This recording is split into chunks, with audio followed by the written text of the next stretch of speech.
শুভ সকাল আমার বন্ধুরা, তোমরা সবাই কেমন আছো? আশা করি সবাই ভালো আছো। ঝিনাইদহ জেলার ছোট্ট একটি শহর থেকে আমি তন্নি তোমাদেরকে জানাই আমার ব্লগ চ্যানেলের পক্ষ থেকে অনেক অনেক ভালোবাসা, অনেক অনেক শুভেচ্ছা। দেখো, প্রতিদিনকার মতো আজকেও খুব সকাল সকাল উঠে আমি না সব কাজকর্মগুলো সেরে ফেলছি। কেন বলো তো? আজকে না আমার একটা খুশির দিন। সেটা হলো যে আজকে আমি আমার বাপের বাড়ি যাব, আর তোমাদেরকেও আজকে আমার বাপের বাড়ির সব কিছু শেয়ার করে দেখাবো গো। তাই জন্য ভিডিওটা স্কিপ না করে ফুল ভিডিও দেখার অনুরোধ করছি তোমাদের কাছে। আর কি বলো তো, আমার গলার অবস্থাটা না দিন দিন এত খারাপ হয়ে যাচ্ছে যে আমি তোমাদের সাথে কথাই বলতে পারছি না গো। আজ 1 মাস হতে গেল আমার গলাটার এই অবস্থা। মাঝখানে একটু ভালো হয়েছিল, কিন্তু আবার যেন গলাটা কেমন হয়ে গেছে আজকে থেকে, অনেক খারাপ লাগছে।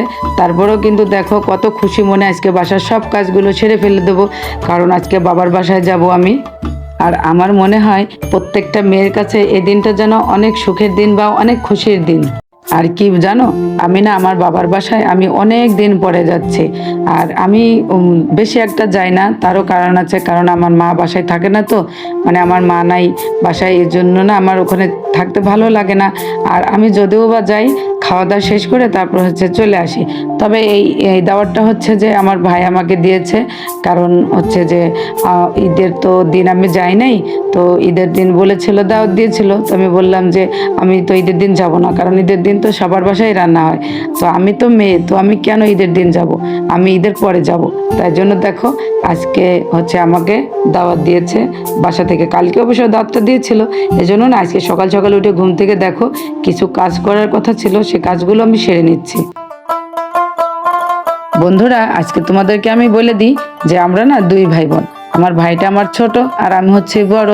তো আমার ভাই যে মনে করে আমাকে দাওয়াত দিয়েছে, এটাতে আমার অনেক খুশি লাগছে। কারণ আমার মা থাকলে হয়তো বা আমাকে এর আগে দাওয়াতটা দিত, আর মা থাকলে তো আসলে আমার ওখানে আনন্দটা একটু অন্যরকম ছিল। যেহেতু মা নাই, এজন্য না আমার বেশি একটা মন টেকে না, আমি সবসময় খাওয়া দাওয়া করে ওখান থেকে চলে আসি গো। কি জানো বন্ধুরা, ওখানে গেলে না আমার মাকে আমি খুব মিস করি, কারণ আমি খুব ছোটবেলা থেকে আমার মাকে আমি পাইনি কাছে। আর মার ভালোবাসাটাও আমি খুব কম পেয়েছি আমার মার কাছ থেকে, এই জন্য আমার মাকে আমি অনেক মিস করি। এই যে দেখো বন্ধুরা, এই যে জিহাদের ঘরে আমি না এই শোকেসটা নিয়ে আসলাম। এই শোকেসটা ছিল আমাদের ওই ঘরে, ওখানে না কেউ দেখতে পেত না, আর ওখানে একটু ময়লা পড়ে, অনেক ময়লা পড়তো। তাই জন্য ভাবলাম যে জিহাদের ঘরে যে জামা কাপড় রাখার আলনা ছিল না, ওইটা সরিয়ে তারপর এটা নিয়ে আসি, তাহলে ঘরটাতে অনেক সুন্দর দেখা যাবে। খামাখা কেন ওইটা ওই ঘরে পড়ে থাকবে, তাই না বলো? তাই জন্য আজকে তোমার ভাইয়াকে ডেকে তারপর আমি বললাম যে এটা আমাকে এনে দাও। এটা অবশ্য অনেক আগে আমি আনতে চেয়েছিলাম এই ঘরে, কিন্তু তোমার ভাই অনেক ব্যস্ত ছিল, মানে বাসায় সকালে যেত বাসা থেকে আর রাত্রে ঘরে ফিরতো। তো আমার পক্ষে তো এটা একা আনা সম্ভব হতো না। তাই জন্য আজকে তোমার ভাইকে হাতে পেয়েছি, আর একটু টাইমও ছিল তোমার ভাইয়ের এখনও দোকানে যাওয়ার। তাই বললাম আমার এই কাজটা একটু করে দিয়ে যাও। তো সে দেখো হাতে হাতে ধরে না আমার এটাকে এনে দিয়েছে। তো এটা না ওখানে পরে একটু ময়লা হয়ে গিয়েছে, দেখো আমি একটু মুছে নিচ্ছি, কেননা যেহেতু এখানে নিয়ে এসেছি সবার চোখে পড়ার মতো হয়েছে। এখন একটু মানে পরিষ্কার না রাখলে তো হয় না, তাই না বলো? এদিকে তো আমার ভাই ফোন দিচ্ছে, আমার ভাইয়ের বউ ফোন দিচ্ছে যে কখন আসবা আপু, কখন আসবা। তো আমি বলতেছি যে আমার বাসায় একটু কাজ পড়ে গেছে, তো এই কাজটা করার কথা ছিল, আর আজকে না করলেই নাই, তাই জন্য আসতেছি আমি, সমস্যা নাই। তো আমাকে বলতেছে তুমি একটু খুব সকাল সকাল চলে আসো। তো কি দেখো আমার কাজ করতে করতে এখানে দেরি হয়ে যাচ্ছে, তো আমি কি করে সকাল সকাল যাব? তারপরে না আমি অনেক কষ্ট করে তাড়াহুড়ো করে মানে কাজগুলো সেরে নিচ্ছি। আর এদিকে দেখো যে ঘরটা থেকে শোকেসটা নিয়ে আসলাম না, সেই ঘরটাতে যে এগুলো সব বাড়তি পড়ে গেল, এগুলো তো আবার গুছাতে হবে, তাই না? যেহেতু এলোমেলো হয়ে গেছে।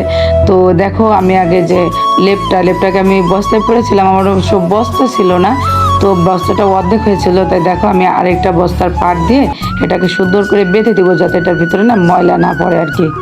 আর যে শোকেসের ভিতরে বা উপরে যে জিনিসগুলো ছিল সবগুলো দেখো নিচে নামানো হয়েছে, এগুলাকে আমার আবার সুন্দর করে সাজায় সাজায় দিতে হবে, তো টাইম তো একটু লাগবে, তাই না? আর এদিকে দেখো তোমার ভাইয়াকে বলেছি যে ওয়াইফাই লাইনটাকে এটা কোনো ব্যবস্থা করে দিতে, তা না হলে এখানে তো আসলে খারাপও দেখাচ্ছে, বা এখানে কোনো লাইনই নাই থোয়ার। তো তোমার ভাইয়া আসে ওয়াইফাই লাইনটা নিয়ে গেলো জায়গা মতো থোয়ার জন্য, একটা ব্যবস্থা করার জন্য আর কি। তো এইদিকে দেখো এগুলো আমি সুন্দর করে পরিষ্কার করে নিচ্ছি, কারণ এগুলোকে তো আমাকে আবার সেই শোকেসের উপরে রাখতে হবে। এগুলো উপরেই ছিল অবশ্য। চলো বন্ধুরা, এগুলো পরিষ্কার করতে করতে তোমাদের সুন্দর সুন্দর কমেন্টের রিপ্লাই ভিডিও দেবো। আমি যে গ্রামে থাকতে ভিডিওগুলো দিয়েছিলাম, সেখানে আমার এক ভাইয়া কমেন্ট করেছে যে আপু এটা কোন জেলা। আসলে ভাই ওটা ছিল সাতক্ষীরা জেলা। তো আমার বান্ধবীর বাসা ছিল সাতক্ষীরা জেলাতে, আমি সেখানেই গিয়েছিলাম। ধন্যবাদ ভাই এত সুন্দর সুন্দর কমেন্ট করার জন্য আর আমার পাশে থাকার জন্য।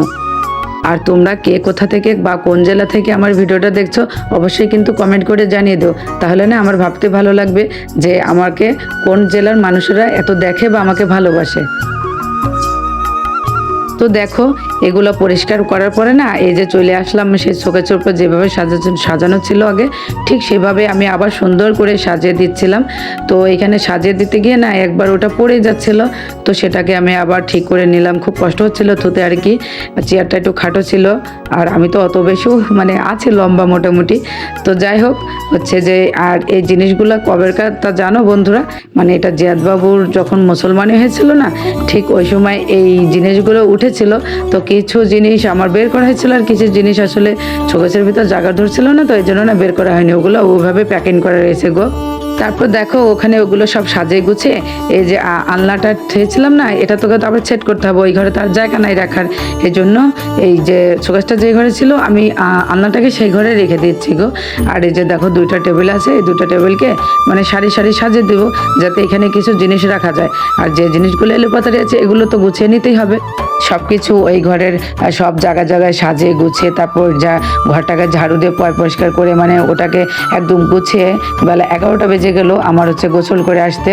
তো দেখো যেহেতু 11টা বেজে গেছে আর হচ্ছে যে চুল না শুকালে তো আমি চুল এই গরমের ভিতর বেঁধে গেলে মানে চুল ঘেমে না চুল পড়া শুরু হয়ে যায় আর কি। তাই দেখো আমি ফ্যানের নিচে বসে পড়লাম হচ্ছে কি চুলটা শুকানোর জন্য, আর আমার বান্ধবীর সাথে একটু কথা বলছিলাম। তো দেখো আমি চুল হাসড়ে হাসড়ে না হচ্ছে যে চুলটাকে শুকিয়ে নিচ্ছি, তা না হলে মানে চুলটা ভিজা ভিজা থাকলে না বাঁধতে পারবো না। এই যে দেখতে পাচ্ছ শহর, এটা হচ্ছে যে আমাদের বাসার কাছে শহর, রাস্তা দিয়ে সামান্য একটু এগিয়ে যেতে হবে। এই যে সামান্য একটু এগোলে এই গ্রামটার এই যে বাড়িটা দেখতে পাচ্ছ না, এই বাড়িটা হচ্ছে আমার নানা বাড়ি। আর নানা বাড়ির অপর পৃষ্ঠে একটা পুকুর আছে, তার ওই পারে হচ্ছে আমার দাদা বাড়ি, মানে আমার নানা বাড়ি আর দাদা বাড়ি একই কাছে।